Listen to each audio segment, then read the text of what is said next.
संत सरन जो जन पर सो जन उधरन हार। संत की निंदा नानका बहुरे बाहुरे अवतार।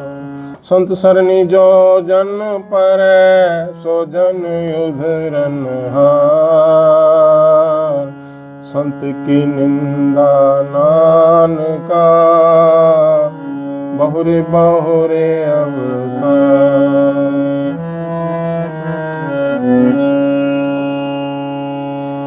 संत के दुखन यार जा घटे, संत के दुखन जमते नहीं छुटे। संत के दुखन सुख सब जाए, संत के दुखन नरक में पाए।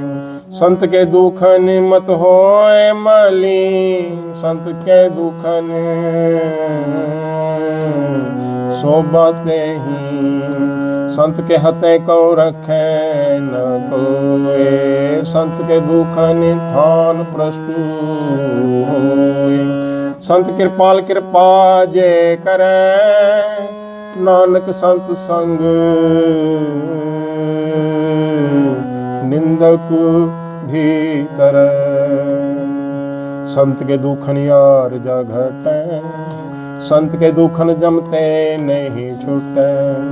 संत के दुखन सुख सब जाए, संत के दुखन नरक में पाए। संत के दुखन मत होए मलिन, संत के दुखन सो बातें। संत के हते को रखे न कोई, संत के दुखन थान प्रष्ट होए। संत कृपाल कृपा जे करे, नानक संत संग निंदक भीतर। संत कृपाल कृपा जे करे, नानक संत संग निंदक भीतर। वाहिगुरु जी का खालसा, वाहिगुरु जी की फतेह। कीर्तन कथा की श्रृंखला में आपका स्वागत है। हरि जस गायन करते हुए, हरि नाम गुण गायन करते हुए गुरु जी उपदेश करते हैं। संत शरण जो जन परै सो जन उधरन हार। संत की निंदा नानका बहुर बहुर अवतार। और जो संत होते हैं ना, वो प्रभु का स्वरूप होते हैं, क्योंकि वो अहंकार को त्याग देते हैं। उनकी आत्मा परमात्मा में विलीन होती है, वो परमात्मा का स्वरूप होते हैं। तो वैसे तो हमको हर एक में परमात्मा देखना चाहिए, लेकिन अगर हमको संत में भी परमात्मा नहीं दिखा, संत शरण जो जन परे, तो फिर हमारी बड़ी दुर्गति होती है। जो संतों की शरण में पड़ता है, प्रभु की शरण में पड़ता है, उसका तो पक्का उद्धार होता है। और लेकिन अगर संत की अगर निंदा करने बैठ जाएं, तो फिर कभी मुक्ति नहीं होती। बार बार जन्म मरण के चक्र में पड़े रहना पड़ता है। पापा जी उपदेश करते हैं, संत के दुखन यार जा घटे, संत के दुखन जमते नहीं छूटे। सभी में एक ओंकार वाहिगुरु देखना है, लेकिन अगर संत में भी नहीं दिखा और संत को दुख दे दिया, तो उम्र बहुत छोटी हो जाएगी, क्योंकि अंदर द्वैत आ जाता है बहुत। संत के दुखन जमते नहीं छूटे। और जो धर्मराज है ना, जो पाप पुण्य का तोल मोल करता है, वो उससे छुटकारा होता ही नहीं है, क्योंकि ऐसा अपराध है संत को दुख देना। संत के दुखन सुख सब जाए, संत के दुखन नरक में पाए। और जो सुख हमारे नसीबों में लिखा होता है ना, वो भी चला जाता है।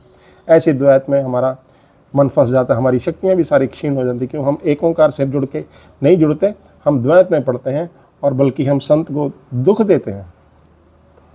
प्रभु देखना तो बहुत दूर की बात है, हम उसको दुख देने बैठ जाते हैं, तो हमारा सारा सुख भी चला जाता है।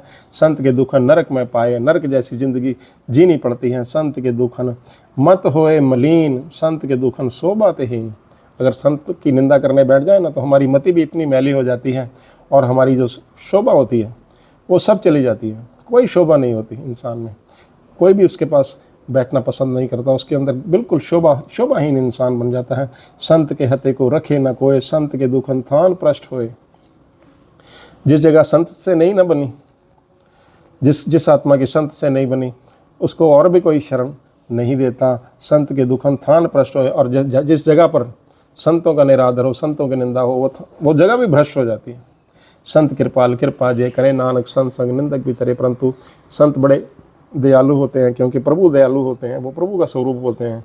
अगर वे कृपा करें तो नानक संत संग निंदक भी तरे, और उनको उनके अपराध पिछले माफ़ हो जाते हैं, और निंदक को जब संत संग शरण मिलती है, संत संगत मिलती है, तो उसका भी फिर उद्धार हो जाता है। नानक संत संग निंदक भी तरे। अगर कृपा हो जाए संत जनों की तो साधु संग संत संग प्राप्त होता है, और उसके साथ जो निंदक होता है, जो संत को बुरा बुरा कहता है, उसका भी फिर उद्धार होता है, उसके भी पाप मिट जाते हैं और उसकी आत्मा प्रभु में विलीन हो जाती है। ऐसा गुरु जी उपदेश करते हैं। इसी के साथ दास को आज्ञा बख्शें। हुई गलतियों के लिए दास क्षमा का प्रार्थी है, और अरदास करें कि ये कीर्तन कथा की श्रृंखला आगे भी ऐसे ही चलती रहे। वाहिगुरु जी का खालसा, वाहिगुरु जी की फतेह।